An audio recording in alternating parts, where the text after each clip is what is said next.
Hello, everyone, and a very warm welcome back from the break. For those of you who are joining us for the first time, welcome to the Mental Health Festival Asia 2022 organized by Intellect. My name is Cassandra. I am the head of strategic partnerships here at Intellect, and I'm so excited to be.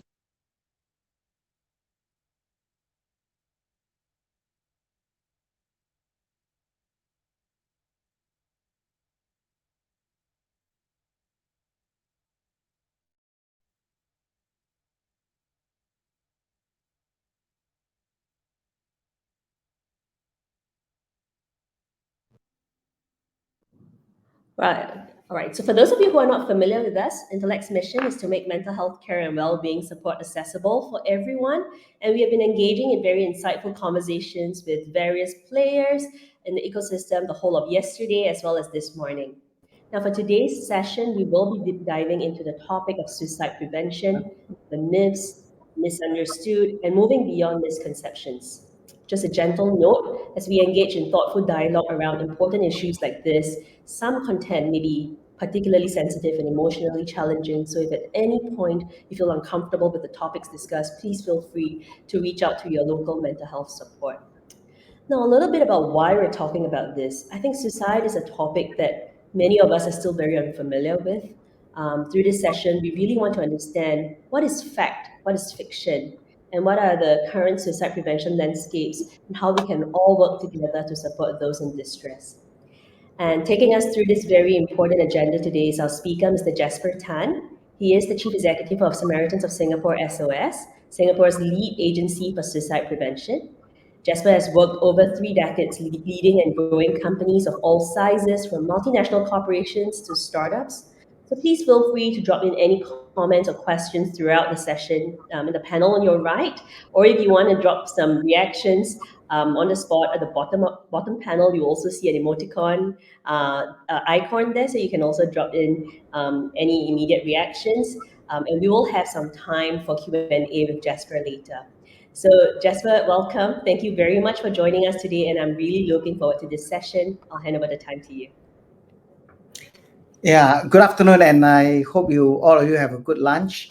And first of all, thank you, Intellect, for the opportunity to allow SOS to be part of this afternoon conference. Right today, like Cassandra said, I was sharing on about suicide prevention, particularly the myth, the misunderstood, and moving beyond misconception. Right.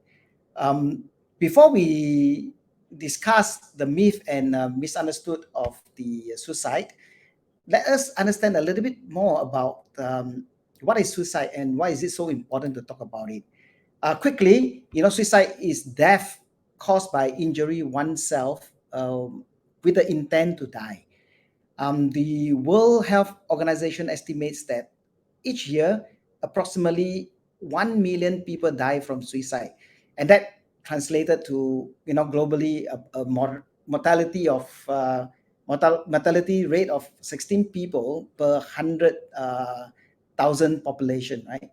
Or one death in every 40 seconds, right? And they are predicting that the number will go up, right? And in the last 45 years, suicide rates have increased by 60% worldwide, and that's a huge number to look at.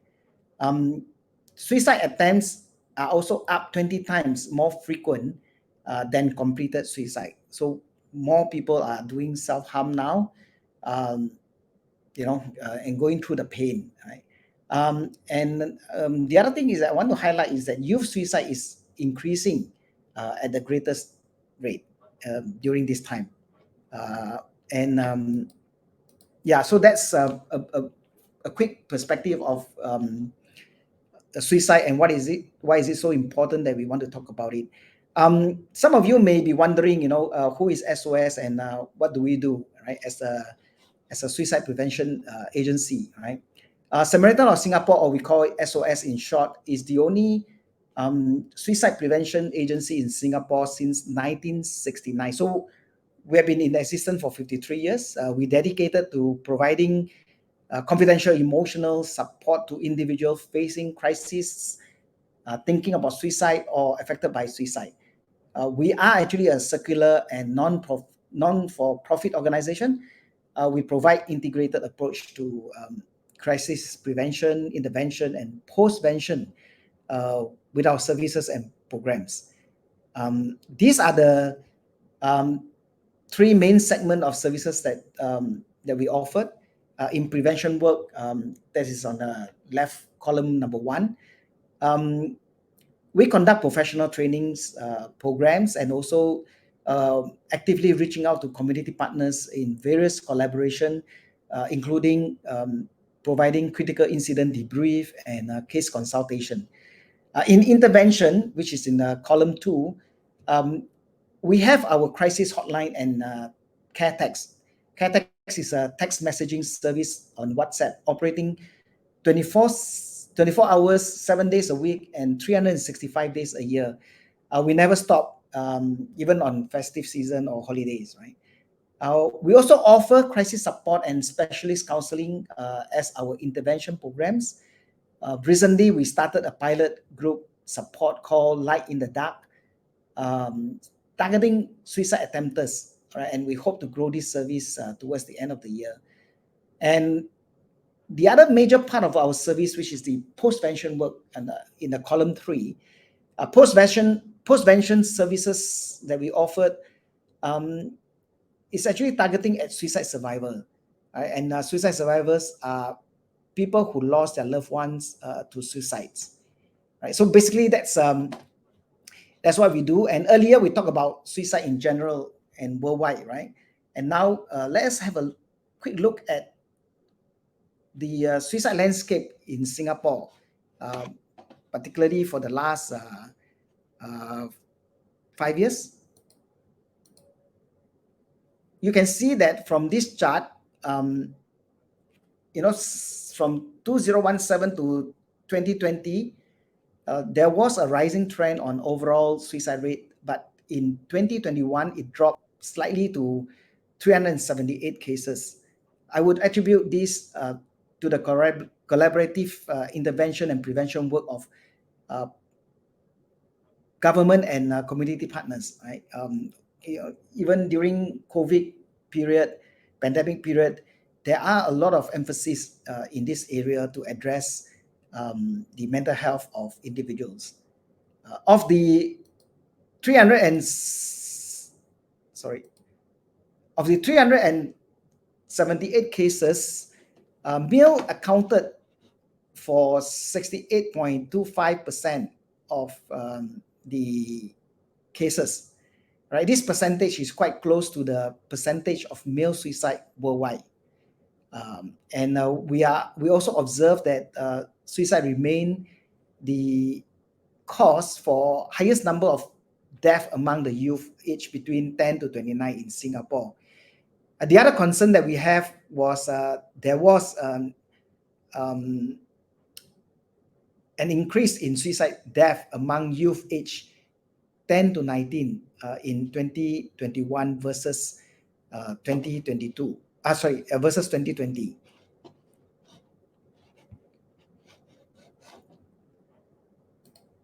Now, suicide is a complex topic. There are still a lot of myths about suicide. Let us take a look at a few common myths, that we always encounter.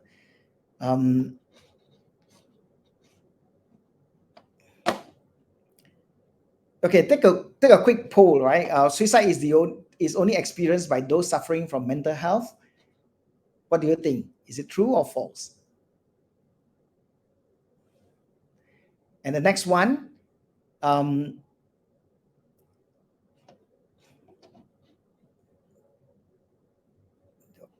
can't control this. Those who are suicidal at a point in their lives will always be suicidal. Is it true or false?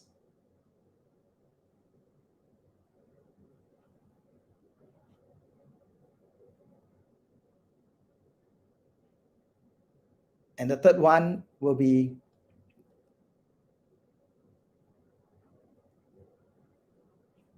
those who threaten suicide are just seeking attention and won't go through with it.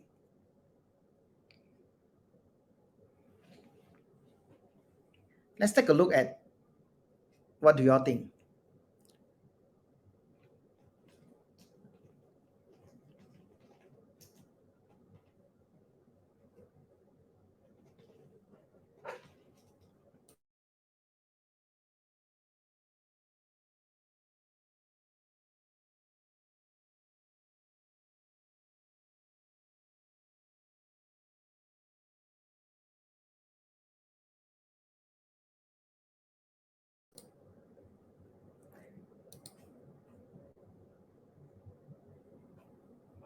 So there are also some myth about suicide. You know, these are some of the statements that always come up, and you can also we will take a look at this statement and see for yourself whether these are true statement or false statement. Like suicidal people want to die, and suicide is an impulsive act.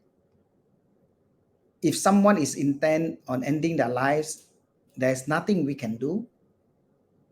Only those acting moody or sad are suicidal. And talking about suicide will make them want to do it.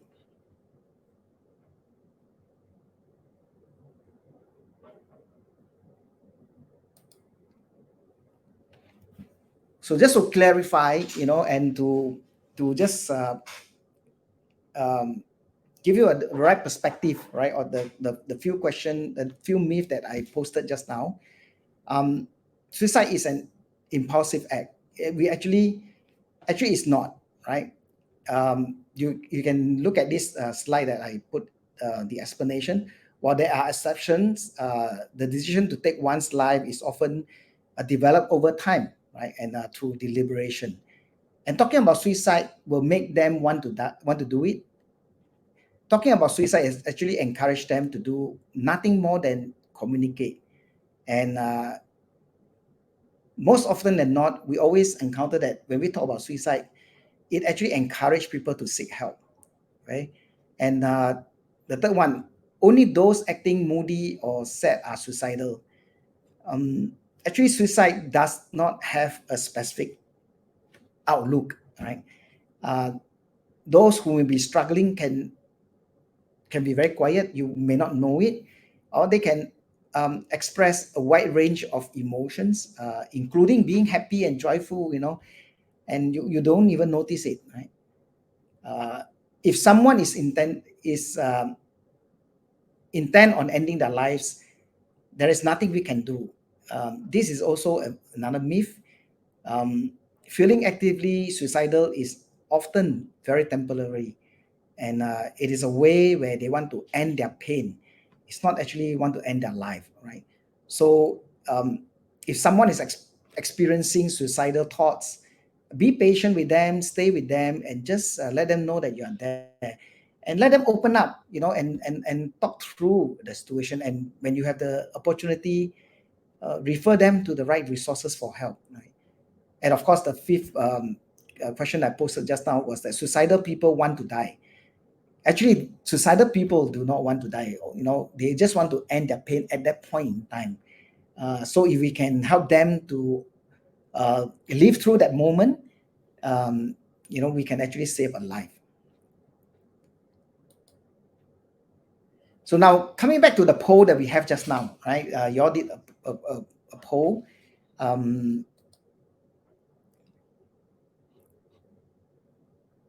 on. How do I get back to this? Okay. Three questions we posted, right? The first one is suicide is only experienced by those suffering from mental health. Actually, it's not true. All right. Anyone, correct. Most of you got it right. Anyone can actually be affected by suicide, right? And those who threaten suicide are just seeking attention and won't go through it. Let's take a look at the poll. In fact, all suicide attempts, very good.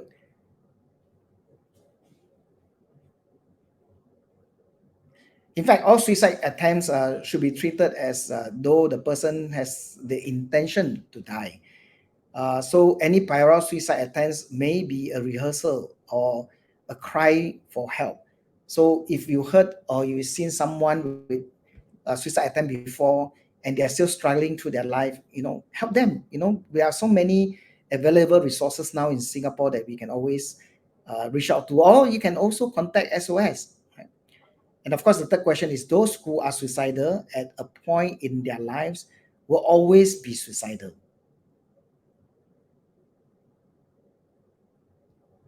Actually, you all are doing very well. Most of 90%, almost like 80-90% of you got it right. Suicide is preventable, definitely preventable, and that's the reason why in our organization we put a lot of emphasis in suicide prevention and intervention. All right, with the right support and resources, individuals who struggle will be able to get through that difficult moment. Right, so don't give up your hope. Reach out to friends. If you see someone in struggling, reach out to them also, and refer them to the resources. Right? Okay, let's talk about moving beyond all this misconception. Right? Of course, there are a lot more myth and misunderstood statement about suicide, but we don't have time to cover all. So I just touched on a few key points, key statements. But let's quickly move over to moving beyond misconception. Um,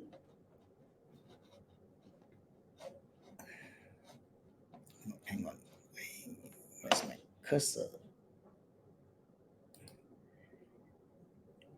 Although stress is not a disease, um, its presence is associated with suicidal thoughts, depressive symptom, and also anxiety.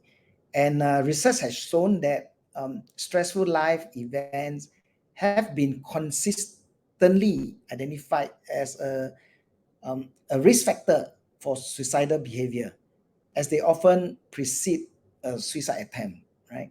So here are some of the potential stressor we may encounter in our daily life. Stressor such as financial problem, uh, family issues, work adjustment problem, school related issues, many more, right? So all this, if you have stress and you build that stress up, it may lead you to depressive symptom, and also um, to the extreme you may felt suicidal, right? So be careful and take note of all these potential stressor. um, don't let it don't let it become too huge that we cannot manage, right? And what are those common signs, when people with suicidal thoughts or intention usually give away, and it's very easily detected actually sometimes, and we can categorize them in three key areas. First one is verbal, second one is behavioral, and third one is the mood swing, right? In terms of verbal, usually their expression they use, like, quite normal, quite common, will be like being a burden to others, no meaning to live, and and etc etc. And in terms of behavior, you can see a quick change in the way they behave, such as they are dressing, right? Suddenly they, you know the way they dress change, right? Their style change, or they do not bother to even comb their hair, and give away their treasured belongings, writing depressive messages, uh, and in some cases, very obvious cases, they check on methods to die, right? And the third one is, of course, mood swing. This can also be easily detected. Usually, you can see the sudden and unexpected kind of a change in their behavior, in their mood, becoming more isolated, quiet, and not willing to talk much, right? And what can we do? What can we do when we see all these potential stressor that people are struggling through? and also the warning sign. There are a couple of things that I just want to highlight. Number one is that there is a need to continue our effort in intervention at sectorial and community level, such as setting up crisis center, more conversation and advocacy on help seeking. In terms of school for the youth, school-based intervention, involving crisis management, self-esteem enhancement, the development of coping skill and peer support have been demonstrated to reduce the risk of suicide among the youth. And all this can also be a life skill for the youth as they mature into adulthood, right? And lastly, I know my time is quite up.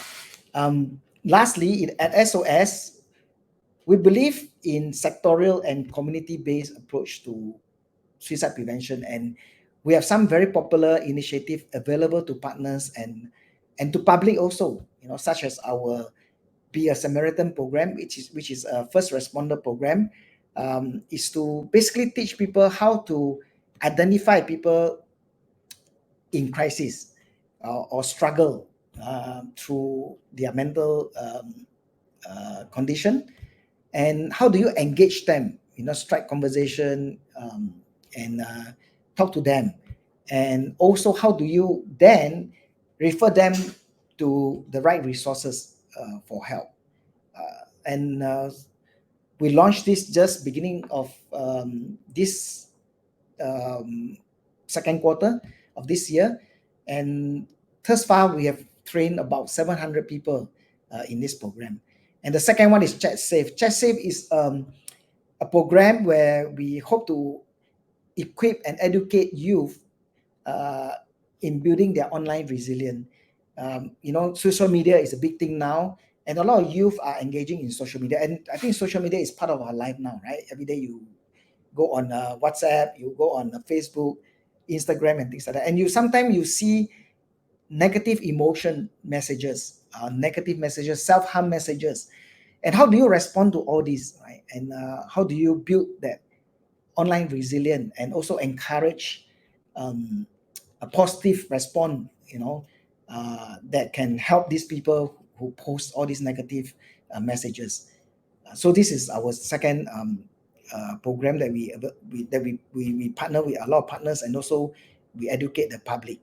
And the third one is, of course, there are various talk and workshop, professional workshop that we equip social workers and also people in this sector. Yeah, so these are some of those things that I want to share today. I think my time is up, and that's all. Thank you. I love to take any question you all have.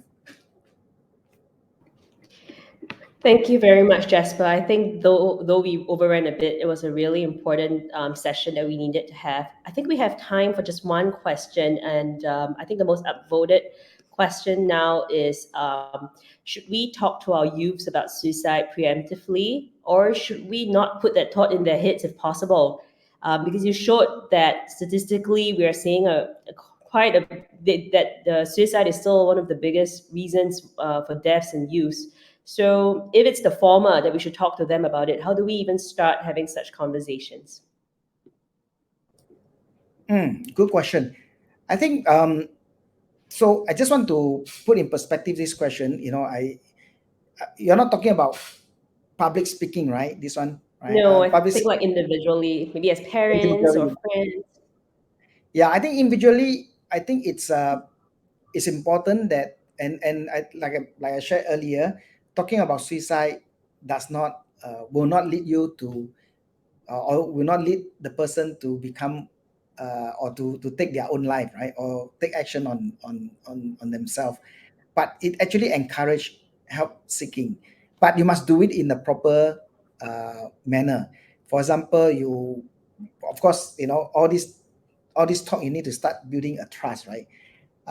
That this person can trust you and be able to share more about their struggle, right? So sometimes you don't have to force yourself through that conversation. If you see someone, your loved one, your friends, your peers, may be going through some mental struggle, you can start a conversation like how are you, right? And then just sit next to them and let them take their time, let them adjust their pace to share with you their thoughts. And you don't have to give solution. There's no need to give them solution, but hear them Right. out. I think what they want to do is to have someone listen to them. All right. And then Sure. once you have all these things going, it's important that you need to refer them to, if the situation is uh, at risk situation, then I will encourage you to slowly uh, refer them or encourage them to seek help, with a professional counselor, or even clinic or hospital. Yeah. Right, got you. So just holding that space, but being there for the person. That's very insightful. Thank you so much, Jasper. I think this given us a lot of thought, a lot of things to think about, and we really enjoyed your session. For the rest of you, I look forward to seeing you in the next session where we talk about how we can nurture positive mental well-being habits. So I'll see you in the next session. Thank you, Jasper. Thank you.